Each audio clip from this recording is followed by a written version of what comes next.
দুটি পালা আজকে দরবার থেকে নির্ধারিত করে দিয়েছেন। ইলমে শরিয়াত, ইলমে মারিফত। ইলমে শরিয়তের ভূমিকায় রেখেছেন হালিম দেওয়ানকে, ইলমে মারিফতের ভূমিকায় রেখেছেন আমি চন্দ্রা আমাকে। শরিয়ত মারফত পালা গান করব। শরিয়ত ভালো, তরিকত ভালো, মারফত ভালো, হাকিকত ভালো, সব রাস্তায় ভালো যদি ঠিক থাকে তার খাছিলত।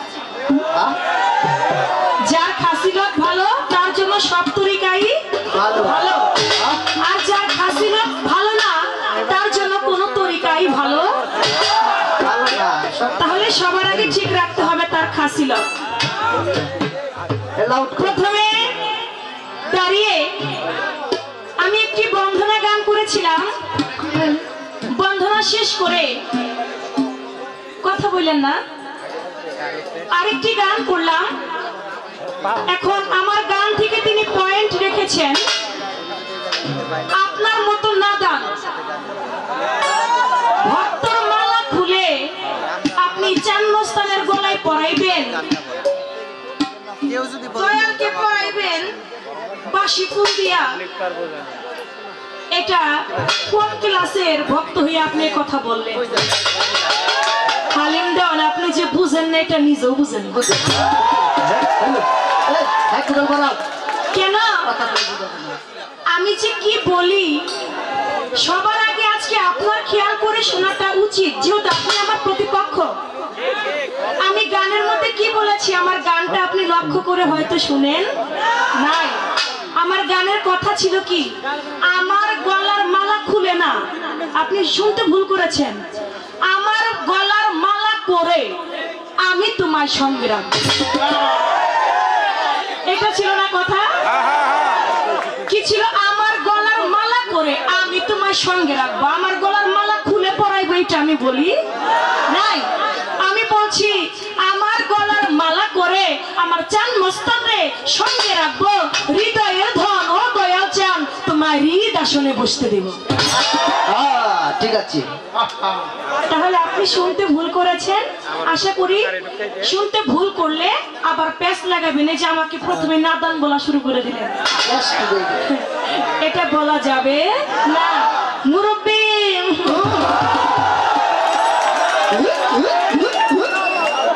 এমনটা করুন যাইব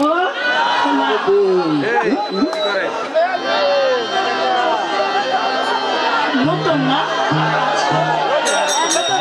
আমার মারফতের পালা থেকে একটি গান আমি আগে রাখি। মারফত কি, মারফত বিষয়বস্তু কি, সেখান থেকে একটি গান থাকবে। কথা বলতে বলেছেন কম, গান গাইতে বলেছেন বেশি। তা আমরাও হইতে চাই না দোষী, আপনারা সবাই থাকবেন খুশি। আমি সেদিক থেকে একটি গান আগে রাখি।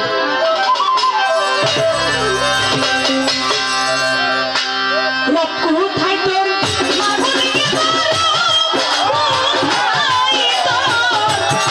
কোথায় তোর মামুদিকে কামিল মুর্শিদ ধরে তৌহিদ সাগরের নিচে দিলে মন পাবি মাওলা রে, তৌহিদ সাগরের নিচে কোথায় তোর মামুদিকে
মুর্শিদ ধরে তৌহিদ সাগরের বিচে ডুব দিলে মন পাবে তারে।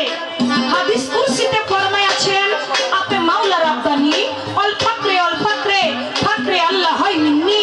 আল্লাহ কয় ফকির রয় আমার ভিতর, আমি রই ফকিরের ভিতরে। আমার আল্লাহ বলে ফকির আমার ভেদ, আমি ফকিরের ভেদ। তোমরা কেউ আমার ফকিরকে নিয়ে নিন্দাচার করো না। ফে কাফ ইয়া রে, ফেতে ফানা ফিল্লা রে তেরে জাবন্দি ইয়াতে লাহি কাপেতে কিনায়েত। এই চারটা হরফ মিলে হয় একজন ফকির। সূরা ইউনূস ৬২ নং আয়াতের মধ্যে বলেছেন আমার আল্লাহর ওলিগণের কোনো ভয় নাই, তারা কোনো চিন্তিত হবে না, তারা কোনো দুঃখিত হবে না, কারণ আল্লাহর ওলিগণ হচ্ছে আল্লাহর বন্ধু। আমার আল্লাহ এও বলেছে যে আমার ওলির সঙ্গে দুশ্মনী করে আমি আল্লাহ তার সঙ্গে যুদ্ধ ঘোষণা করি। আল্লাহ যুদ্ধ কি পিস্তল নিয়ে করবে, হাতিয়ার নিয়ে করবে, ডাল নিয়ে করবে না। আমার আল্লাহ যুদ্ধ করবে কিভাবে? নমরুদ আল্লাহকে স্বীকার করলো না, নমরুদকে মারতে ছোট্ট একটা মশা আল্লাহ পাক সৃষ্টি করলো। ছোট্ট একটা মশা নমরুদের কান দিয়ে ঢুকলো, নমরুদকে মাথার মস্তিষ্কের মধ্যে গিয়ে বাসা বেঁধে নমরুদকে ধ্বংস করে দিল। তাই আল্লাহর ওলিগণের সঙ্গে যারা শত্রুতা পোষণ করে, দুশ্মনী করে, আমার আল্লাহ নিজেই তার সঙ্গে যুদ্ধ ঘোষণা করে। আজকে পালা দিয়েছেন আমাকে মারফত, মারফত মানে পীর ফকির উলিয়া উলিয়ার গুণগান করা। তাই আমি আমার পালা থেকে মারফতটাকে একটু তুলে ধরলাম। দমের ঘরে লাগাও চাবি, যার যার মুর্শিদের বর্জক ধরে, তাহলে পাইতে পারো তোমার মুর্শিদ যদি দয়া করে। ওয়াল দমে পাবি তারে ওয়াজুবেল ওজুদের ঘরে। তাই লায়াকুল্লাহ তাআলা আবাদাতা মাক্কা মারফাতুল্লাহ তাআলা ইন্না কানাল ফাসানা। হে মুমিন বান্দা, তুমি যতই শরীয়তের ইবাদত করো না কেন, তার 4 পয়সারও মূল্য নাই যতক্ষণ না পর্যন্ত মারফতে গিয়ে মারফতের গুপ্ত ইবাদত না করা হবে। মারফতে আসতে হবে, মারফতের গুপ্ত ইবাদত করতে হবে। মারফতের গুপ্ত ইবাদত ব্যতীত আমার আল্লাহ কোনো কিছু পছন্দ করে না। তাই আসেন আপনি আমার মারফতে, মারফতের ওলিয়া উলিয়ার সঙ্গ করেন, তাহলেই একটা খাঁটি মানুষ হইতে পারবে। যেহেতু আজকে তিনাকে শরীয়তের পালা দিয়েছেন, তিনি একজন আলেম, তিনি একজন মাওলানা, তিনি একজন মুন্সি, আমি একজন পীর ফকির মানুষ, একবারে সোজা সরল মানুষ, কোনো ভেজাল নাই। তাই মাওলানা সাহেবের কাছে প্রথমে একটা প্রশ্ন আমি রাখি। আপনি বলবেন শুক্রবারের দিন আসলে 12:30টার দিকে মসজিদে একটা আজান পড়ে না? মাওলানারা তো বেশিরভাগ খালি নামাজ পড়োই বলে, তাই আগে নামাজ নিয়ে কিছু একটা বলেন। আপনি বলবেন 12:30 যখন বাজে মসজিদের মধ্যে একটা আজান পড়ে, ওই আজান শুনে মুমিন মুসলমান যারা আছে তারা গোসল করে ওযু করে মসজিদে চলে যায়। আবার যখন ইমাম সাহেব খুতবা পড়ে, খুতবা পড়ার আগে ছোট্ট করে আরেকটা আজান দেওয়া হয়। আপনি বলবেন আজান শব্দের অর্থ হচ্ছে আহ্বান করা, তোমরা নামাজে আসো।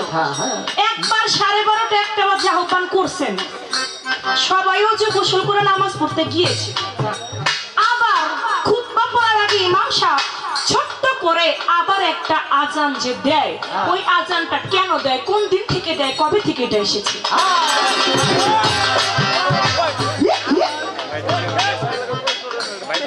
এই একটা কথা আপনার কাছে রইল। এখানে আরেকটু কথা আমার আছে। আমি নামাজ পড়তে দাঁড়াইলাম, আমি নামাজ পড়তেছি, আমার কোনো দোষ না, নামাজ পড়তেছি, পিছন দিয়ে আমার একটা বদ বাতাস বের হইল আর কি, আমার কোনো দোষ না, ধরেন একটা বদ বাতাস বের হইল, তখন কি করলেন আপনি? নামাজ শেষ, নামাজ বাদ দিয়া আপনি ওযু করতে চলে গেলেন। ওযু করতে যাইয়া আপনি হাত ধুলেন, চোখ ধুলেন, মুখ ধুলেন, নাক ধুলেন, পাও ধুলেন, কিন্তু যেই জায়গায় অপরাধ করলো সেই জায়গায়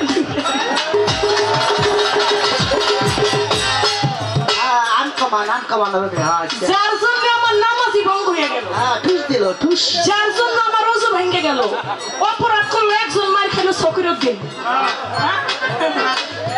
অপরাধ করছে একজনে আর মার খাইছে ফকিরউদ্দিনে, এটা তো হইতে পারে না। আপনি বলবেন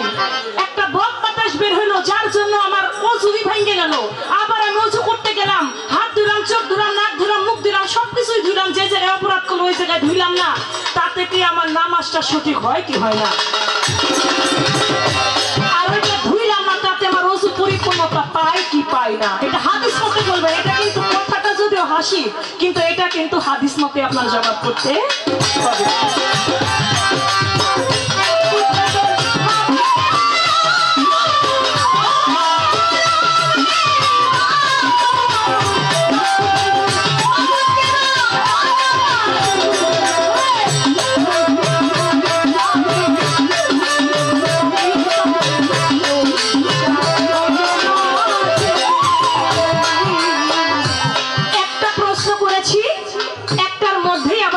বিষয়টা একটু জানতে চাইলাম।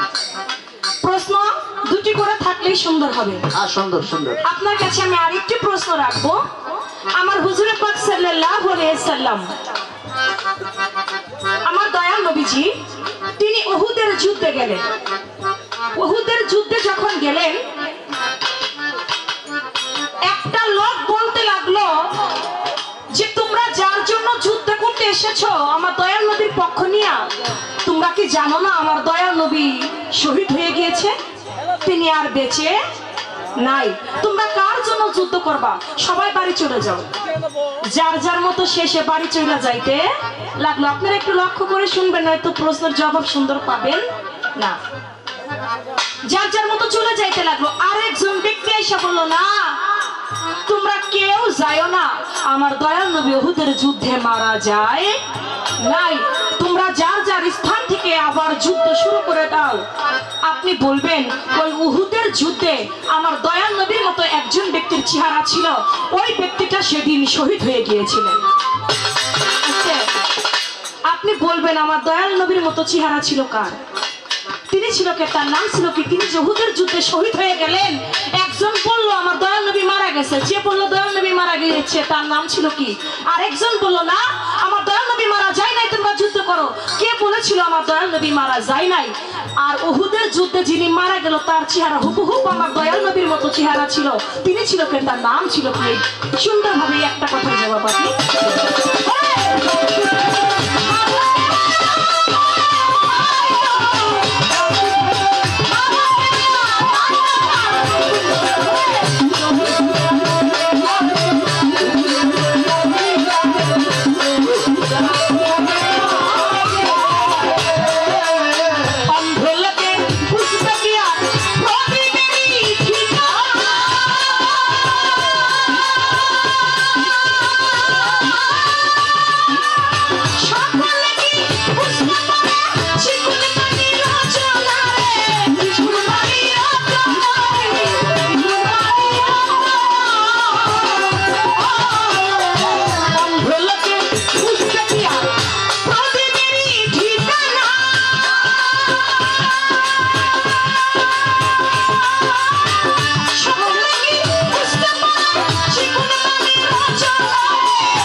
সরকার সব লুটাইয়া লয়ে যেতে আছে।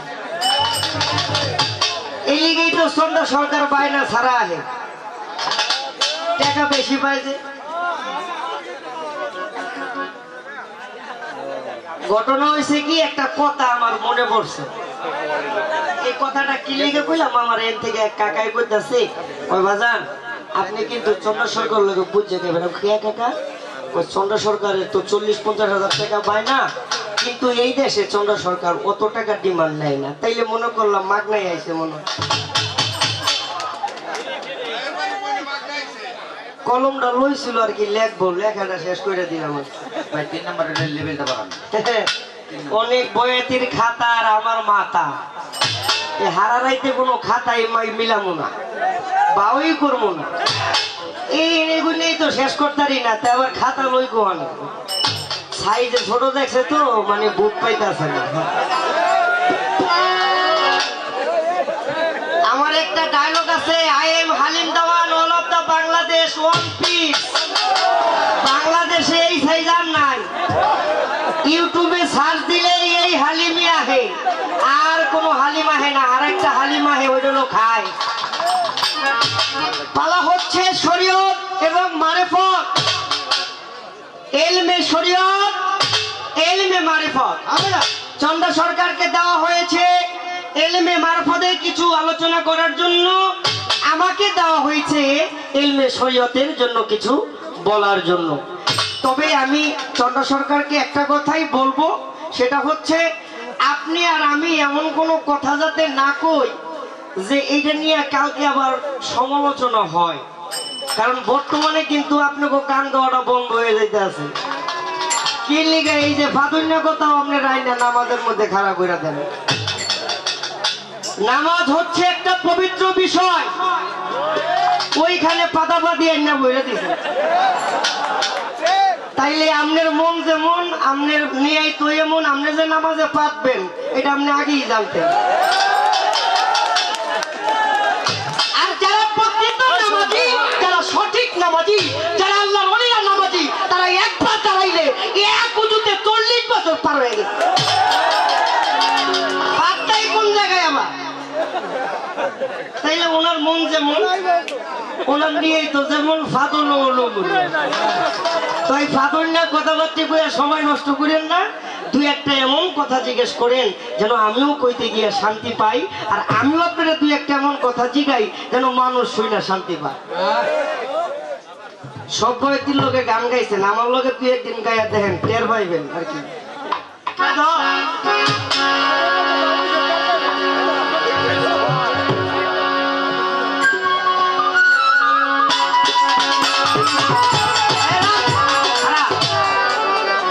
আরে বেটা আজকে আইসে আর আমু জীবনে এলি, যদি দিদিকে থাকে তাইলে আমু আজকে জন্মের কোটা কয়ে যাবেন না।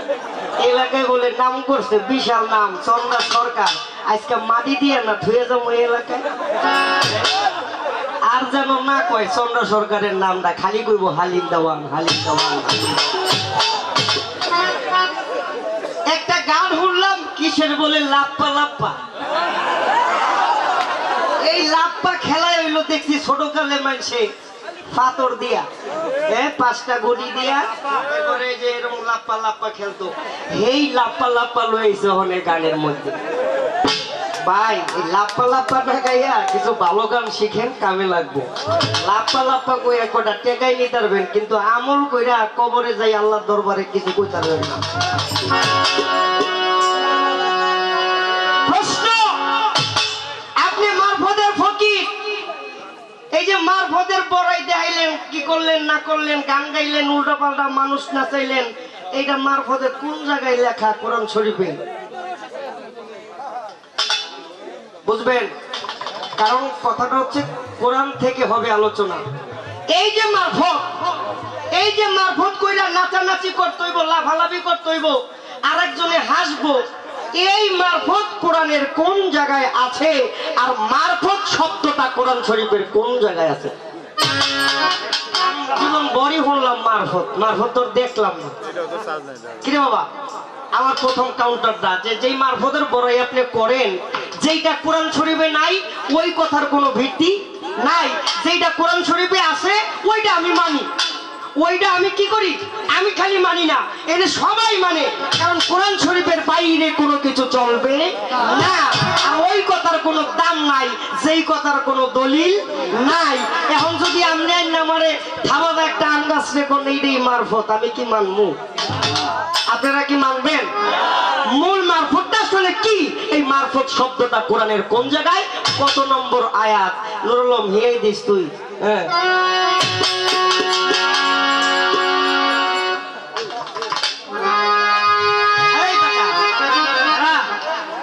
রাইট যাইবো আর খালি চেতনি হইব, এটা খালি বাড়তেই থাকবো স্কেল 10 13.5।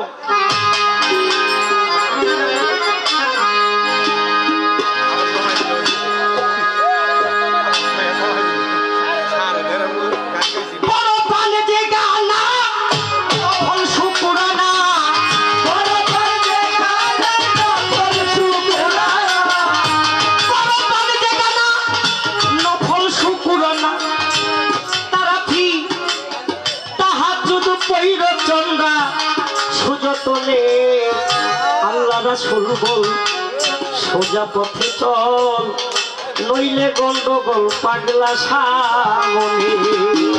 আল্লাহ রাসূল বল সোজা পথে চল, নইলে গন্ডগোল সামনে।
নইলে গন্ডগোল আছে সামনে।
শেষের দিনে আল্লাহ রাসূল বল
সোজা পথে চল রইলে গন্ধ সামনে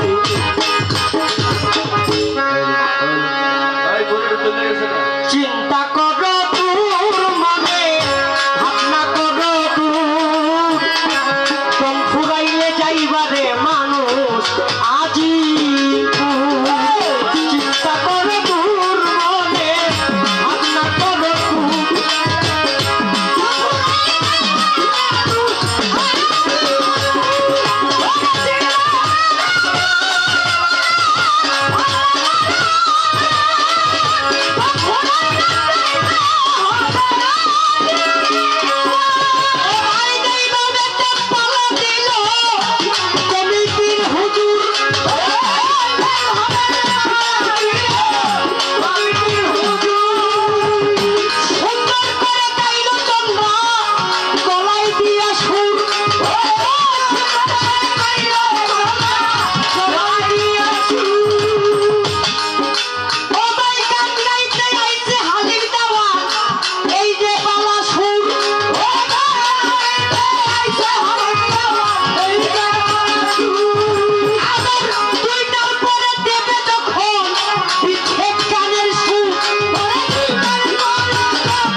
সভাপতিয়া সাহেব আসিল এখানে বলে একটা করে প্রশ্ন করবা দুইটা করবা না কখনে যদি অন্তর থেকে আইসা যায় আপনারে জানাই 20টা প্রশ্ন করব আমি আমার চন্দারে আপনারে বুঝাই পাইছি আজকে মনের মতন আর মনে হয় জীবনে পাবো না কারণ সে গান রাখলে কিন্তু হালিম দেওয়ান তার লগে গান রাখবে না আজকা সারাসারি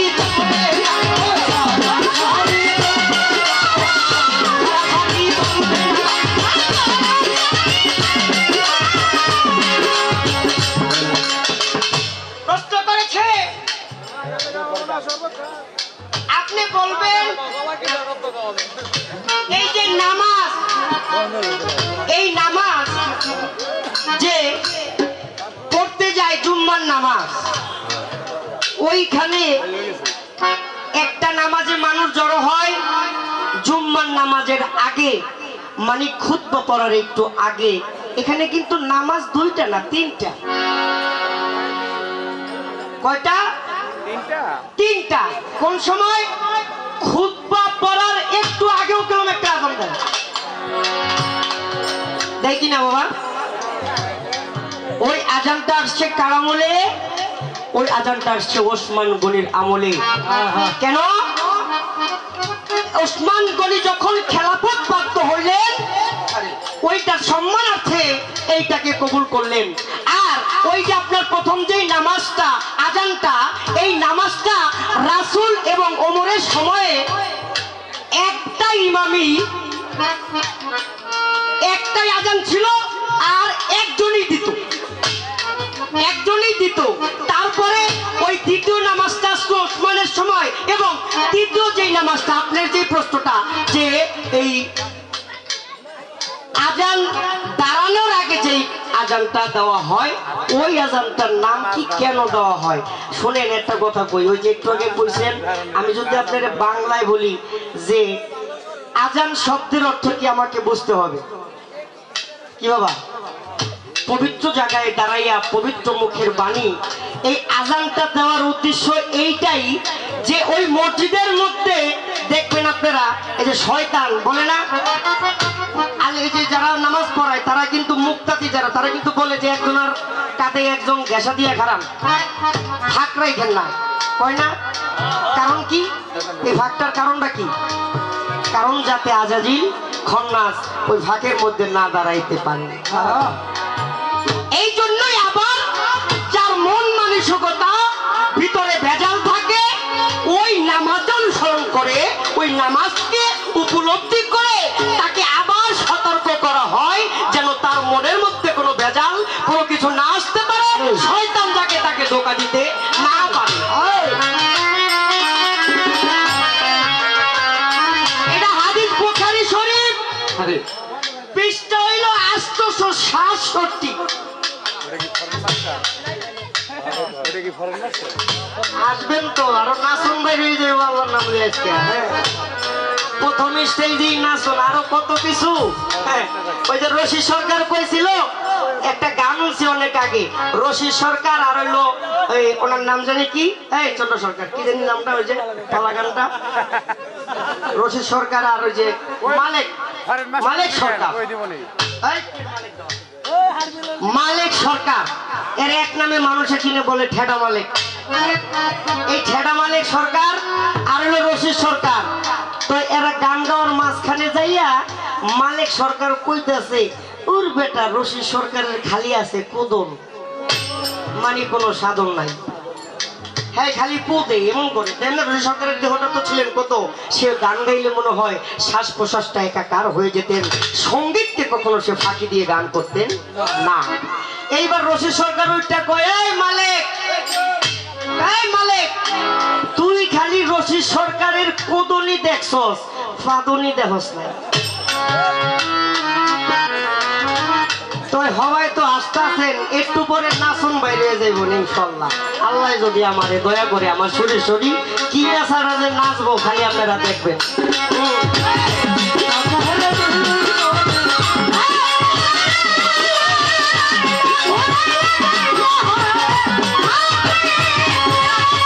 ওই নামাজটার নাম হচ্ছে সানিয়াজা। এইবার একটা কথা বড় পেশ লাগাইয়া কইছে, মানে কইতাছে আমি তো শরীয়তের আলেম, উনি আজকে রাতে প্রশ্ন করবো আমারে খালি ওনার দলে নেওয়ার জন্য, এইটাই ওনার চালানটা আর কি। আর আজকে পালাটাও দিছে ওনারে জিতার জন্য মারফত, কারণ উনি যা কইব তাই তো সবাই আমরা মারফত করি কি বাবা? এই কারা কারা মারফত করিনি একটু হাত দেখান তো।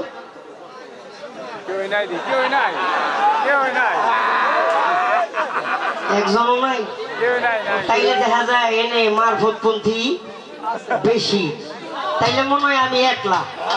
আল্লাহ তোর দরবারে ফরিয়াদ করি মাওলা, আমার দলে অন্তত 5000 না হোক তুই 10,000 আইনা দে। এবার নামাজ পড়েন কারা কারা আর পড়বো কারা কারা, হাত দেখান। আল্লাহ আল্লাহ সন্ধ্যা সরকার উঠাই করবা, কারণ তো মারফত উঠাইছে, ঠিক আছে ঠিক আছে। প্রশ্ন করেছে আপনি, আচ্ছা আপনার কাছে কি খারাপ লাগতেছে? আমার কাছে কিন্তু ভাল লাগতেছে, কারণ এই জন্য ভাল লাগতেছে চন্দ্র সরকারের সাথে আমার মানে প্রত্যেক সিজনে 2, 4, 5, 10টা গান হয়, একেবারে কম না হইলো 2-3টা। তা আমার ভিতরে দুঃখ এইটাই যে আমি আর আগামী সিজন থেকে আর এই সিজন থেকে চন্দ্র সরকার লোকে গান গামু না, কারণ এই জন্যই গামু না, কারণ আমি কিছু পারি না, আমি কিছু পারি না। আমি কি বাবা, আমি পারি না, আমি না পড়ে বয়ের লগে 2টা গামু, আমি বেশি পারি ওইটারও হয়ে এলাম।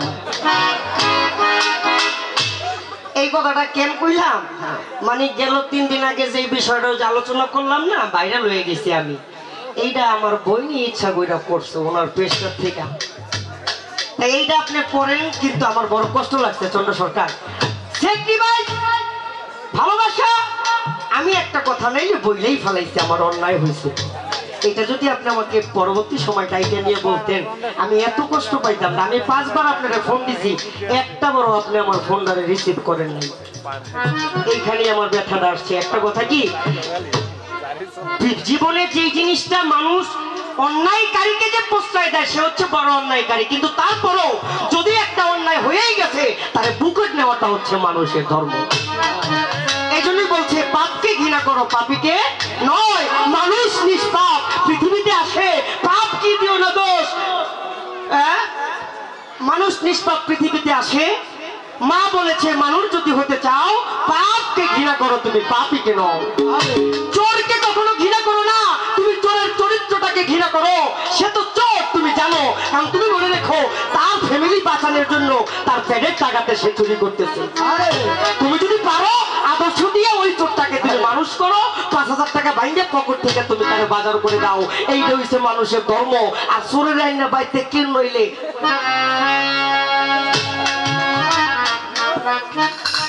রাখলাম।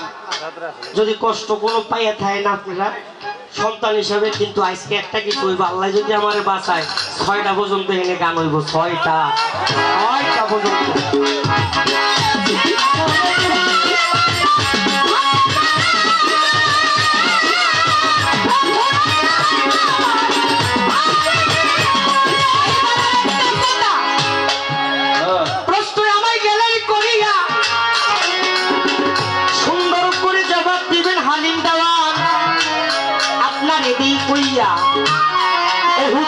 একটা যুদ্ধে একটা লোক শুনতে পাইল কানে। সমস্যা বাবা, সমস্যা আছে? আচ্ছা আচ্ছা, মানে এই প্রথম স্টেজ তো, এই স্টেজটাই একটু কথাবার্তা হবে, তারপরে তো সময় চলে যাবে খালি বিচ্ছেদ গান গান। কি বাবা আপনারা কি রাগ হইতেছেন? আলহামদুলিল্লাহ। এই দেখো আল্লাহ যুবক ভাইরা আমার পাশে আছে, আল্লাহ তুমি তাদেরকে হেদায়েত করো আর তাদেরকে 5 ওয়াক্ত নামাজি বানায় দাও আল্লাহ। এই দোয়াটাই আমি করি, আপনারা সকলে বলেন। শুনেন একটা কথা বলে যে আজকে আলিম দেওয়ান মাইক দিয়া ইউটিউব আছে, সব আছে, এই জগতের মধ্যে একজন ওলি আল্লাহ নাই যে 5 ওয়াক্ত সেজদা নামাজ দিয়া ওলি আল্লাহ হইছে। নামাজ ছাড়া কোনো পীর আউলিয়া হইতে আজও পর্যন্ত পারে নাই, আর কখনো পারবে না। নিয়ত যেমন যেমন যেমন, কিন্তু আপনি এটা করেন না যে আমার নামাজ হয় না। 99% লোকের যদি ওই কথা ধরতে যান, 99% লোকের নামাজ হয় না। কেন? কারণ নিয়ত বেঁধে দাঁড়াইলে কেউ চলে যায় ঘরের দিকে, কেউ চলে যায় গরু লইয়া, কেউ চলে যায় মাঠে ধান লইয়া, এরকম মনে একটা গুনগুন গায় না। এইটা হবেই, কারণ শয়তান আপনাকে ধোঁকা দিতেই থাকবে। যখন আপনার মন এই কলবটা জিকির করতে করতে নামাজ পড়তে পড়তে যখন সাদা হয়ে যাবে, তখন ওই অন্তরে যখন আল্লাহ পাক বসবে, ওই কলবে আর শয়তান ধোঁকা দিতে পারবে না। কিন্তু নামাজ কিন্তু ছাড়বেন না, নামাজ ছাড়বেন না। আমরা অনেক বয়াতি আছে জোশের ঠেলায় বয়া লই, ওই বেটা ওই নামাজই আমার দরকার নাই। ওইটা বয়াতি না, ওইটা হলো ফাউল, ওইটা বাউল না, ওইটা কি? ওইটা হলো ফাউল। কারণ ওই নামাজের সারমর্মই বোঝে না। কি বাবা এইটা কোনো শুনবেন না। নামাজ পড়বই আমরা। আপনারা হাত উঠান, আমরা কারা কারা নামাজ পড়বো কালকে থেকে। আল্লাহ তুমি আমাদেরকে কবুল করো ইনশাআল্লাহ। আমিন আমিন আমিন আমিন আমিন।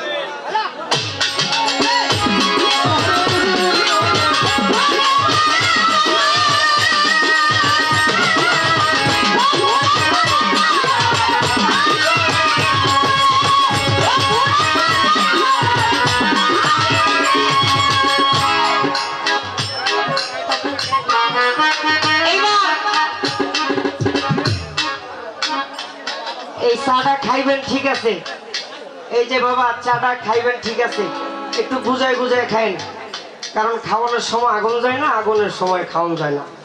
আমার গান গাইতে অনেক কষ্ট, আমি গান গাবো আর আপনারা চা খাইতে খাইতে খাই নেবেন, এটা তো আর হইব না। এইটা আর কি আর কি। প্রশ্নটা আমি উত্তরটা দিয়ে দিই ছোট করে। উনি বলেছে ওহিদের যুদ্ধের সময় এক লোক শুনলেন যে আল্লাহ রাসূল শহীদ হয়ে গেছে। কথাটা খেয়াল করে, আল্লাহ রাসূল শহীদ হয়ে গেছে, কিন্তু ওই লোক বলল না আল্লাহ রাসূল শহীদ হয় নাই। এখন আপনার কাছে আমার প্রশ্ন, বলবেন যে যেই লোকটা শহীদ শুনলো রাসূল হয়ে গেছে, উনি দেখলেন যে রাসূল শহীদ হয় নাই, এটা নিজেই গিয়ে ওইখানে শহীদ হয়ে গেছে, তার চেহারাটা ছিল হুবহুব নবীর মতন। আপনার কাছে প্রশ্ন, ওই লোকটাকে আর ওনার চেহারার লগে ওনার লগে এইটার কারণটা কি? আপনি একটা কথা বলি, আজকালের প্রশ্ন তো করছেন, আপনি এটা মনে করেন না যে আমি ওহাবি আলেম, আমি একজন তরিকাপন্থী আলেম, আমারও গুরু আছে। আপনি এইটা মনে করেন না যে আমি খালি ওহাবি আলেম আছে না কিছু, যে যারা বলেন নবীজি মাটির তৈরি বলেন নাউজুবিল্লাহ, নবীজি অনেকে কয় না নবীজি মাটির তৈরি, এইসব ধরনের কিছু আলোচনা যারা করে। আপনি কি মনে করছেন আমি ওই আলেম? আমি একজন তরিকাপন্থী আলেম, আমারও একজন গুরু আছে, আমারও একজন মুর্শিদ আছে। যদি আপনি আপনার ভাব দেখাইয়া আমার আপনার দলে নিতে পারেন তাইলে না আমি যাব। একদিন আমার রসকরুণী কর্ম করিল, মদিনার উদ্দেশ্যে রসকরুণী রওনা হইল। এমন সময় একটা সংবাদ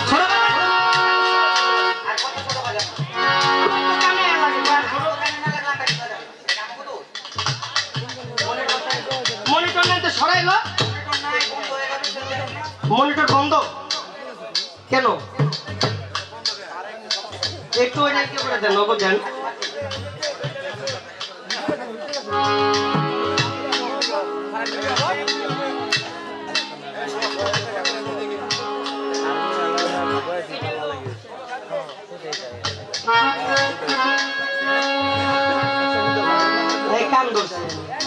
একদিন আমার রসকরুণী কোন কর্ম করিল, একদিন মদিনার পথে রওনা হইল।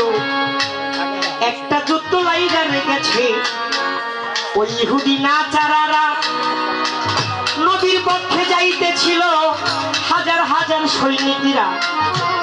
একটা লোকে ডাক দিয়া জিগায়, রসকরুণী জিগায় একজন লোকের ধারে, কোথায় যাচ্ছ কোথায় যাচ্ছ বলো নাই আমারে। রসকরুণী রে বলে রে লোকটায় বিনাইয়া বিনাইয়া যাইতেছি নবীর যুদ্ধ করতে, এই তোমারে কইয়া। রসকরুণী চোখের পানি ছাড়িয়া তখন বলে এক ঘটনা, আমার এই তোমাদের সাথে নিয়ে চলো না, নবীর জন্য যুদ্ধ করব, দিয়া দেব প্রাণ। এই জায়গায় আমার নবীর যদি সচক্ষে একবার দেখতে পারতাম। ওই লোকটাই বলে আমার রসকরুণীর ধারে, বলে তুমি বুড়া মানুষ কি যুদ্ধ করবা বলো নাই আমারে। রসকরুণী বলল গো কথা বিনাইয়া বিনাইয়া, নবীর জন্য জীবন দিব তোমারে দেই কইয়া। রসকরুণী গেল আমার নবীর পক্ষ থেকে যুদ্ধ করিবার লাগিয়া, দুই হাতে দুইটা তরোয়াল রসকরুণী লইয়া। প্রচুর মতো কাঁদতে আছে গোবাজান ইজিপ্টের বিনয়া করিয়া, প্রচুর মতো কাঁদতে আছে রসকরুণী আমার আল্লাহর নামটি লইয়া। এইভাবে যখন করতে কাঁদতে গেল কিছুক্ষণ শেষ হইয়া, এজিদের কাছে গিয়া একটা লোকে বলে বিনাইয়া বিনাইয়া, বলে হুজুর একজন বৃদ্ধ আর সে জানি না কোথা কোথা গিয়া দুই হাতে দুই তরোয়াল নিয়া কাঁদতে আছে কচুর মতন করিয়া। তারে তো থামানো যায় না, কিছুতে থামাইতে পারি না। এইবার তারে কিভাবে থামাবো বলেন না ঘটনা। এজিদে কয় একটা ভাবে থামানো যাবে, দিচ্ছি তোমাদের কইয়া। দূর থেকে তীর নিক্ষেপ করো, বুড়ারে খেল কইরা রে,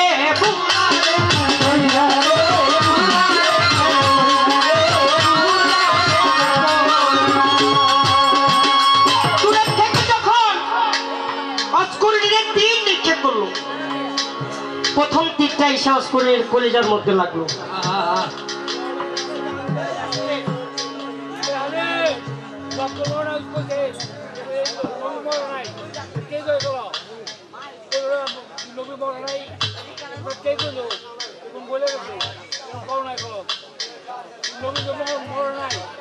আপনি আমার কথাটাই বুঝেন নাই। রসকরুণী যে নামটা আমার কাউন্টার ধরছে, রসকরুণী শুনছে।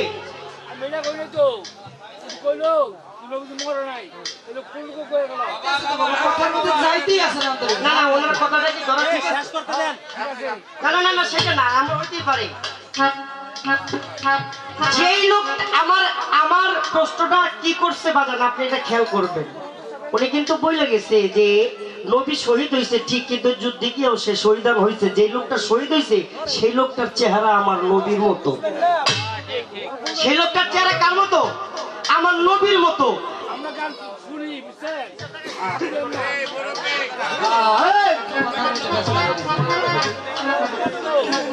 আচ্ছা, আপনারা কি বিষয়টা বুঝছেন? আমি কি বুঝাইতে পারছি? কিন্তু আমার মনে হয় কাকারে পারি নাই। এই পৃথিবীর মধ্যে যদি কোনো ব্যক্তি চেহারা দেওয়া থাকে, তাইলে এই জগতের মধ্যে দুইজন লোক, এটা হলো মন হাকিকত। একজন হচ্ছে অস্করুনি আর একজন হচ্ছে মাওলা আলী। কেমনে?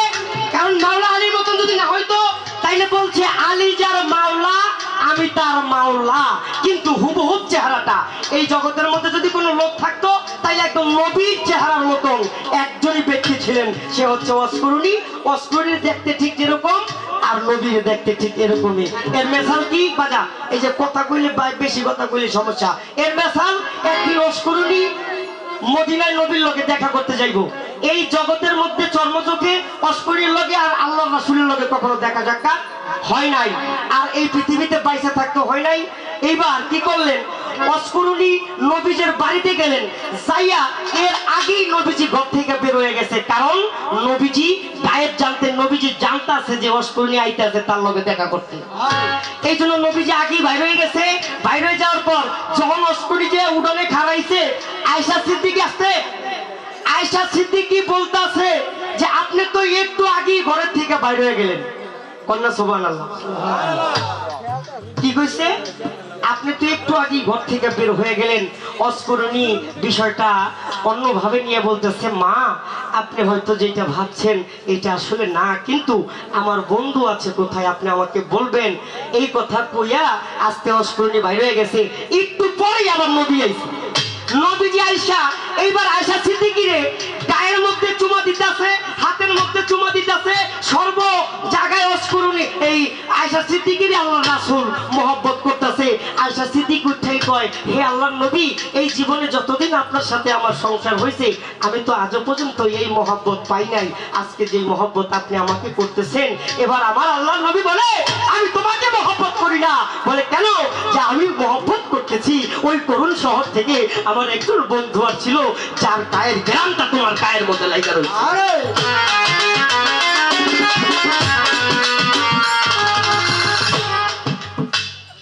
তাইলে অস্করুনির গায়ের ঘেরাম, অস্করুনি দেখতে যেরকম আমার আল্লাহর রাসূল ঠিক দেখতে ওই রকম। কথাটা কি বুঝাইতে পারছি? আল্লাহর রাসূল যেরকম দেখতে আর অস্করুনি দেখতে এরকমই। এই জন্য আল্লাহ বলছে আমার বন্ধু অস্করুনির লগে তোমার যে মহব্বত, কারণ কেমন মহব্বত? ওই করুণ শহর থেকে নিঃশ্বাস ছাড়তো আর আল্লাহর নবী মদিনার এক পাহাড়ে যাইয়া সে ওই দক্ষিণ দিকে মুখ কইরা দাঁড়ায় থাকতো।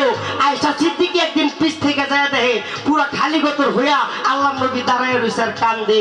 আয়েশা সিদ্দিকী জিগায়, আপনি এখানে প্রত্যেকদিন রাত্রে আয়েশা দাঁড়ায় থাকেন আর কাঁদেন কেন? বলে ওই করুণ শহর থেকে আমার এক বন্ধু আছে যে আমার নাম নিয়ে চোখের পানি ছাইরা নিঃশ্বাস দেয়, ওই নিঃশ্বাসটা যতক্ষণ পর্যন্ত আমার বুকে আয়েশা না লাগে আমি রাসূলের কলিজাটা শীতল হয় না। বইলা দিলাম।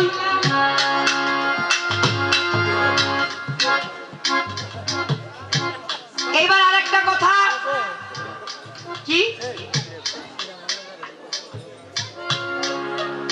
প্রশ্ন করতে হয়েছে? কয়টা? একটা। আমি কিন্তু একটা করছি, এখন আমি কি দুইটা আরেকটা করবো?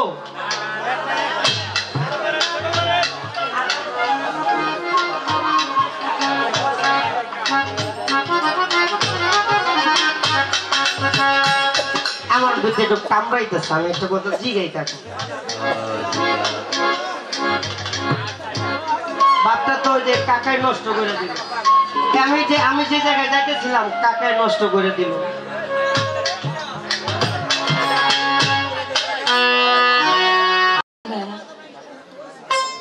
এখন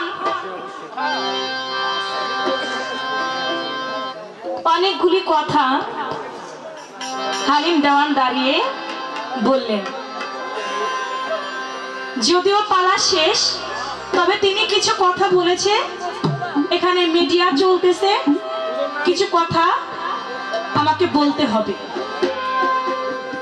তার অনেকগুলি কথা, অত কথার ভিতরে আমি যাব না। তবে একটা প্রশ্ন আমার কাছে রেখেছেন, প্রশ্নটার জবাব আমাকে দিতে হবে, কারণ এটা আমার দায়িত্ব। তবে দাঁড়িয়ে কিছু কথা তিনি বললেন, ওনার মাথায় খাতা। বাবা, ওনার কোনো খাতা খোতা লাগে না, ওনার মাথায় ওনার খাতা। আর আমার তো খাতা লাগে, আমি যা বলি এটা খাতার মধ্যে লিখে রাখি। অন্য শিল্পী কি বলে সেটাও আমি লিখে রাখি, এটা আমি পয়েন্ট লিখে রাখি। কিন্তু ভাই, চাপা দিয়ে আর কয়দিন চলবে? দেখেন তো না সামনে খাতা আছে কিনা। খাতা আছে, গান গাইলো একটা, ওই গানের মধ্যে দেখলাম এইভাবে নিচে ওই খাতা দেখে আমরা গান গাই যখন, তখন নিচে তাকাই দেখে গান গাওয়া দরকার হয় না। কিন্তু গান যখন গাইলো এভাবে নিচে হইয়া তাকাই ওটা দেখা দেখা দেখা দেখা গান গাইলেন। আচ্ছা গাইলেন, ভালো কথা। আমি তো আপনার সাথে কোনো বাড়তি কিছু বলি নাই যে আপনার মাথা খাতা নাই না সেই না। আপনি শুধু শুধু যে কথা বললেন যে আমার মাথায় খাতা, আমার কোনো খাতা খুঁতো লাগে না। মানুষের মুখের জবানটা বাবা এক হইতে হবে। আপনি এখন একটা কোন, একটু পরে আরেকটা করেন, তাহলে তো আপনি একুরেট মানুষ হইতে পারলেন না।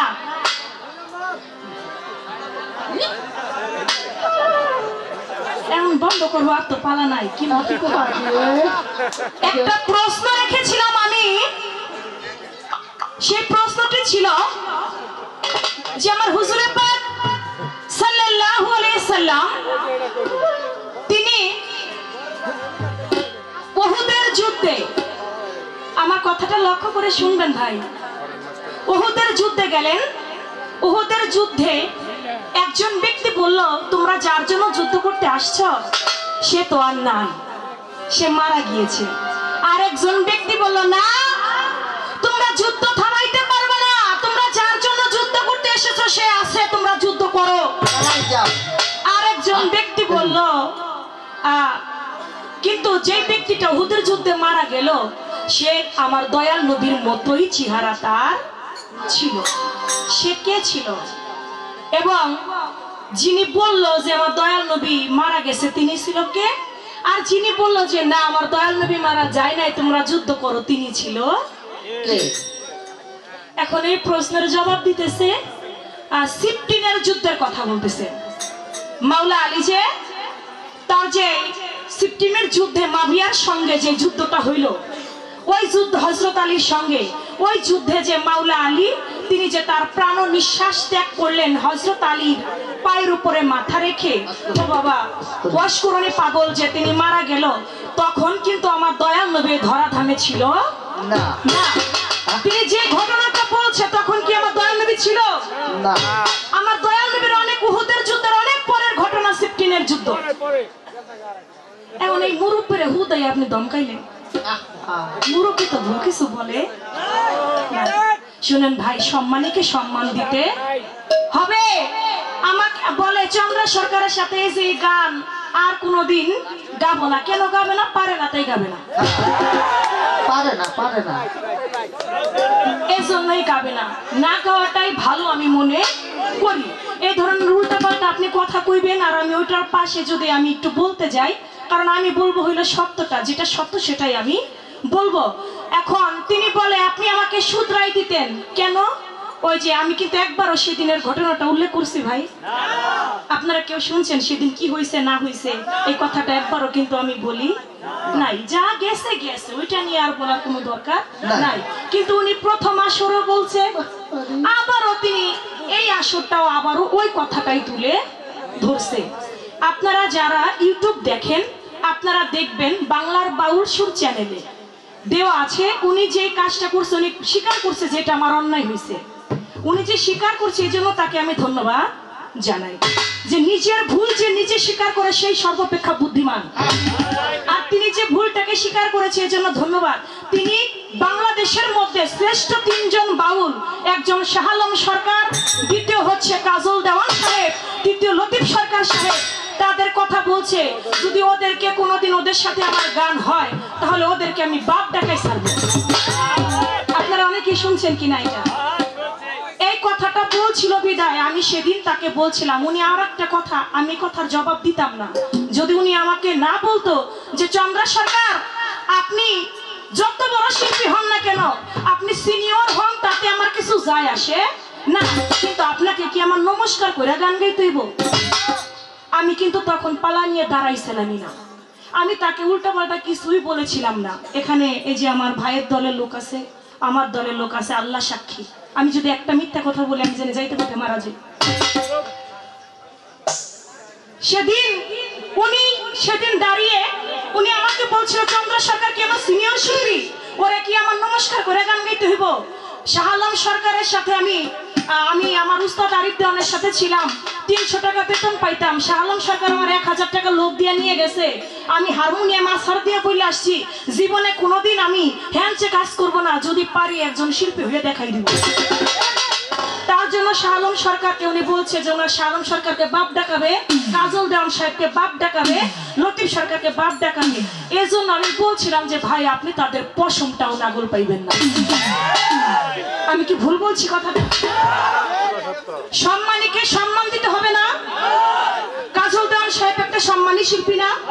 লতিফ সরকার সাহেব একটা সম্মানী শিল্পী। শাহ আলম সরকার যার অগণিত গান হাদিস কুরআনে এত পারদর্শী, শাহ আলম সরকারের মতো দ্বিতীয় আর কেউ হবে না। এখন আপনি মানুষ যতটুকু, আপনি কথা তো ততটুকুই বলতে হবে। এখন মানুষ আপনি দেড়াত, আপনি কথা যদি কোন পাঁচা, তখন তো সবারই এটা, আমি কেন যারা শুনছে সবাই আপনার পক্ষে আপনি কমেন্ট গুলো দেখবেন, সবাই আপনারা রাগারাগি গালাগালি ছাড়া কিছু করে না। তাই বলি ভাই, কিছুক্ষণ আগেও আপনি একটা শিল্পীকে গালি দিচ্ছেন, দুলাল সরকারকেও আমার শালা লাগে, তুমি আইবা রে বন্ধু, সেদিন আইসা আমায় পাইবা না। একটা গায়ক কখন কোন হালে বসে কি গান লেখে, কাকে উদ্দেশ্য করে লেখে সেটা সেই ভালো জানে। তাই বলে আপনি দুলাল সরকারকে শালা বলবেন? আপনার শালা হইতেও পারে, আপনার শালা হইতেও পারে, কারণ যেহেতু লতিফ সরকারের আপনি বাপ ডাকাইবেন, কাজল দেওয়ানের বাপ ডাকাইবেন, আপনার এমন আলগা ঝাড়ি এটা অনেকেই দেখছি, অনেকেই শুনছি। ওই জালমুড়ি বিক্রি করে দেখবেন 10 টাকা একটা পিসের ভিতরে দেয়, এমন ভাবে ঘাটে মনে হয় না জানি 50 টাকার জালমুড়ি, কাগজের মধ্যে ডাললে একবারে এত দুইগা, একবারে আপনার চাপা সুপার যা জোর রে ভাই। এই চাপা দিয়ে জানি না আর কয়দিন খাইতে পারবেন, তা আল্লাহ জানি আপনার এমনি খাওয়া।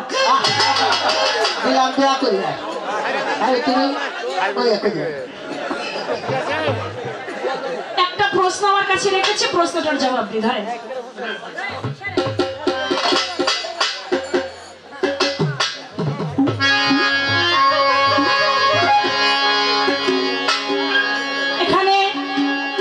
চন্দ্রা সরকার আর দুহারে গানে গাইতে যাতে না পারে, সবাই জানি হালিম দেওয়ান করে, এই ব্যবস্থা আজকে কইরা দিব। শুনেন, আপনারা 1 যুগ 12 বছর সময় দেওয়া হইল, যদি পারেন চন্দ্রা সরকারের নাম দুহার থেকে উঠাইন। 12 বছর টাইম দেওয়া হলো, আপনি দিলাম চন্দ্রা সরকারকে ভালোবাসে না, ভালোবাসে চন্দ্রা সরকারের গান। আচ্ছা আমি বিচ্ছেদিত গান আজকে বিচ্ছা, কিন্তু কথাগুলার রিপিট যদি না করি, সকালবেলা এই দেখেন 2-3টা চ্যানেল দাঁড়াই রয়েছে, কইব হালিম দেওয়ান চন্দ্রা সরকার এতগুলা কথা কইলো, কিন্তু চন্দ্রা সরকার দিয়ে কিছুই বললো না, এই জন্য শুধু বলে গেলাম। আমার কাছে একটি প্রশ্ন করেছে, মারফত কথা আল কোরআনে আছে কি নাই?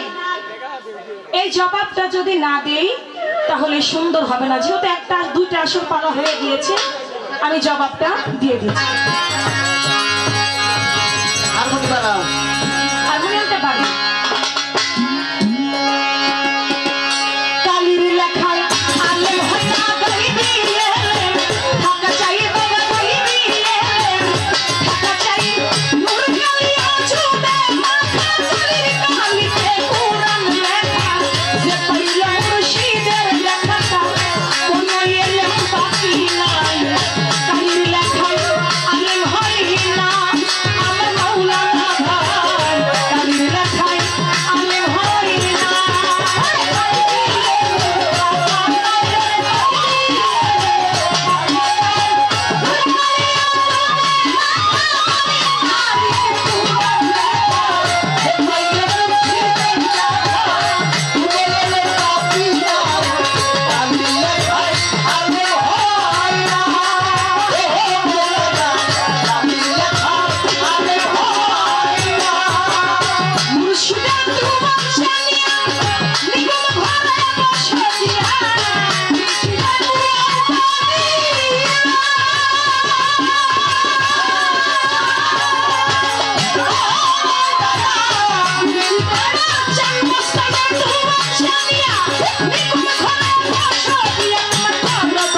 ব্যারিস্টার হইতে পারবেন, একজন মিনিস্টার হইতে পারবেন, এসপি হইতে পারবেন, ডিসি হইতে পারবেন, কিন্তু আমার জন্মস্থান হইতে পারবেন।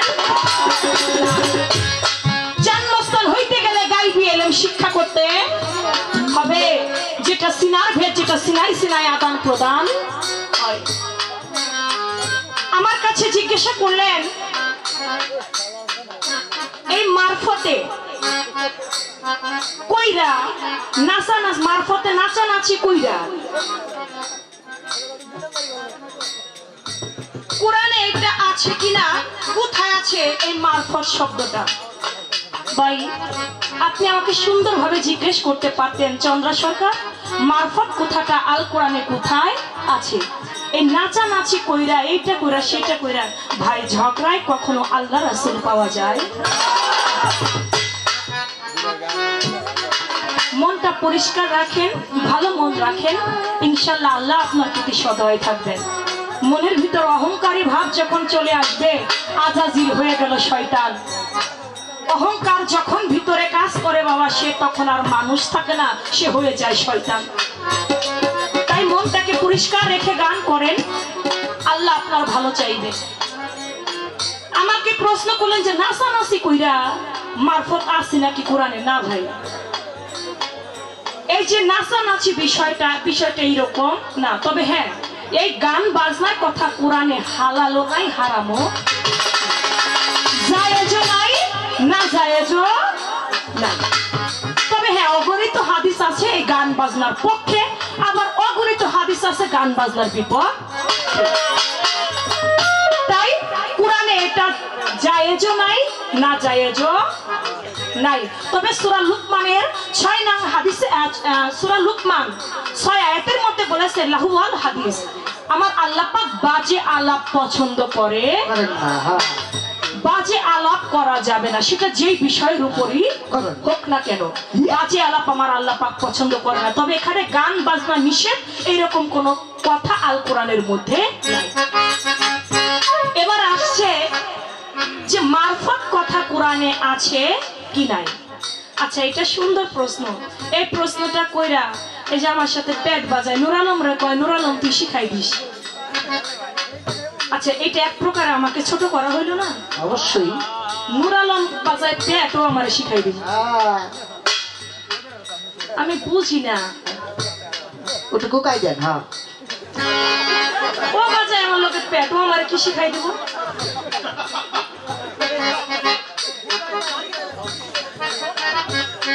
দেখেন, এখনো শুধরান, এখনো সময় আছে, এখনো শুধরান ভাই।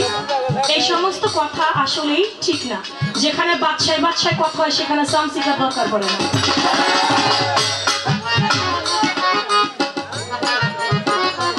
এখন মারফত কথা কোরআনে আছে কি নাই? আমি আগেই কিন্তু বলে গিয়েছিলাম, সূরা ইউনূস ৬২ নং আয়াতের মধ্যে বলেছে আমার আল্লাহর ওলিগণের কোনো ভয় নাই। আমি বলছিলাম কিনা, তারা কোনো চিন্তিত হবে না। সূরা বাকারা ১৫৪ নং আয়াত, আমার আল্লাহ পাক বলেছে যারা আমার রাস্তায় নিহিত হয় তাদেরকে তোমরা মৃত বলো না, তারা জিন্দা, তোমরা তাহা বুঝো। আল্লাহর রাস্তায় যারা শহীদ বরণ করে, আমার আল্লাহর ওলি, আমার জন্মস্থান কদমালী মস্তান সুরেশ্বরী চন্দ্রপুরী গাউসরাজ ভান্ডারী, আল্লাহর ওলিগণ আল্লাহর পথে যারা নিহত হয়, আমার আল্লাহ পাক এ বলেন যে তাদেরকে তোমরা যেমন দুনিয়ার বুকে রিজিক প্রাপ্ত, তারাও কবরের মধ্যে তারা রিজিক প্রাপ্ত। তোমাদেরকে আমি যেমন করে আহার দেই, আমি কবরেও তাদেরকেও আহার দেই, আমি আল্লাহ নিজে তাদেরকে খাওয়াই। সূরা কাহাফ 2টা প্রমাণ দিছে, আরেকটা দিচ্ছি। সূরা কাহাফ 9ম রুকু, আমার আল্লাহ পাক বলেছেন আমি মুসা নবীকে পাঠিয়েছি খিজির আলাইহিস সালামের কাছে ইলমের লাধুনি অর্জন করবার জন্য। আমি খিজির আলাইহিস সালাম, যিনি জিন্দা পীর, যিনি পানির নিচে এখনো জিন্দা আছে, যাকে জিন্দা পীর বলা হয়, যার নাম খিজির আলাইহিস সালাম, আমি খিজির আলাইহিস সালামকে আমার খাস দরবার হতে ইলমে লাদুনী, লাদুনী বলতে ইলমে মারফত, আমি ইলমে লাদুনী আমি খিজির আলাইহিস সালামকে দান করেছি। সূরা কাহাফ 9ম রুকুতে তাহা প্রমাণ করে। সূরা মাইদা 48 নং আয়াত, সূরা মাইদা 48 নং আয়াতের মধ্যে বলেছে প্রত্যেকের জন্য দুটি পথ দিয়েছি, প্রত্যেকটি মানুষের জন্য দুটি পথ দিয়েছি, একটি শরীয়ত, অন্যটি হলো মিনহাজ অর্থাৎ খাস পথ যেটাকে বলা হয় মারফত।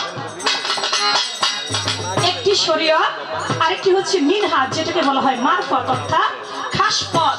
প্রত্যেকটা মানুষের জন্যই আমি দুটি পথ দিয়েছি। এটা সূরা মাইদা 48 নং আয়াতের মধ্যে বলেছেন। তাহলে মারফত বিষয়টা কোরআনে কোন কোন জায়গায় আছে আমি সেটা বললাম, আপনারা বুঝে পাইছেন তো বাবাজিরা? আপনারা পাইলেই আমি সন্তুষ্ট। তাই শুধু তাই নয়, দেখেন হাদিস বুখারী প্রথম খণ্ড 7 পৃষ্ঠা প্রমাণ করেছেন ইন্নাল মারিফাতু ফিনুল কালবি, অর্থ নিশ্চয় মারফত হলো কালবের কাজ, যেটা গোপনের বিষয়, যেটা কালবের মধ্যে আদান প্রদান হয়। এটা কে বলছে? এটা আমার দয়াল নবী হুজুর পাক সাল্লাল্লাহু আলাইহি ওয়াসাল্লাম তিনি বলেছেন। তাই শুধু তাই না, এখানে যারা কাদরিয়া তরিকার মধ্যে মুরিদ আছেন, আমার বড় পীর আব্দুল কাদের জিলানী বলেছে শরীয়ত হলো একটা কচু পাতার পানির ন্যায়, যেটা টলমল টলমল করে এটা পড়ে যায়, আর মারফত হলো গাঢ় বিষয়বস্তু যেটা সহজে ধারণ করা যায় না। শিররুল আসরার তার প্রমাণ করেছে। কিতাবটার নাম কি? শিররুল আসরার। এই যে কিতাব আমি সম্পূর্ণরূপে আপনাকে দলিল দিয়ে দিলাম যে মারফত বিষয় কোথায় কোথায় কিভাবে আছে, তার অর্থ সহকারে আমি বললাম, আর কোনো কথা দরকার